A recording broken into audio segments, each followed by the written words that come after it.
ایک لڑکے کی کہانی۔ ایک لڑکا تھا جو کہ گاؤں میں رہتا تھا اور تعلیم حاصل کر رہا تھا۔ اس لڑکے کو پڑھنے کا بہت شوق تھا۔ وہ پڑھ لکھ کر اپنے گاؤں کو سنوارنا چاہتا تھا۔ اس کا ایک استاد تھا جس کا نام حذیفہ تھا۔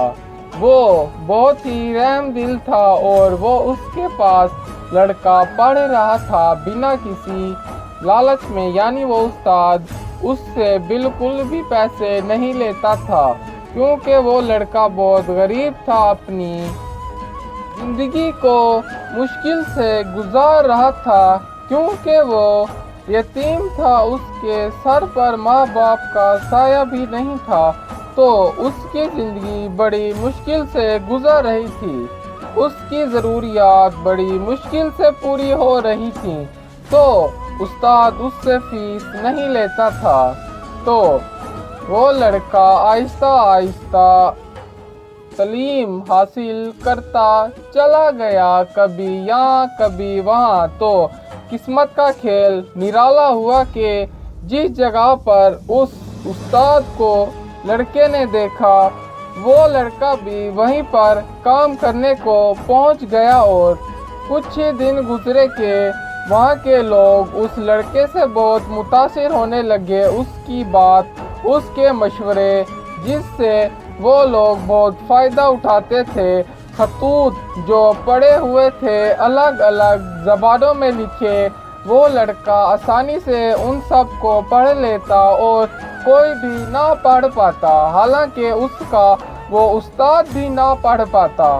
تو یوں اس کا استاد اس لڑکے سے حسد کرنے لگا، اس کو برباد کرنے کا سوچنے لگا، کیونکہ وہاں کے لوگ بار بار یہ دہراتے کہ دیکھو شاگرد کیسا ہے اور استاد کیسا نکلا۔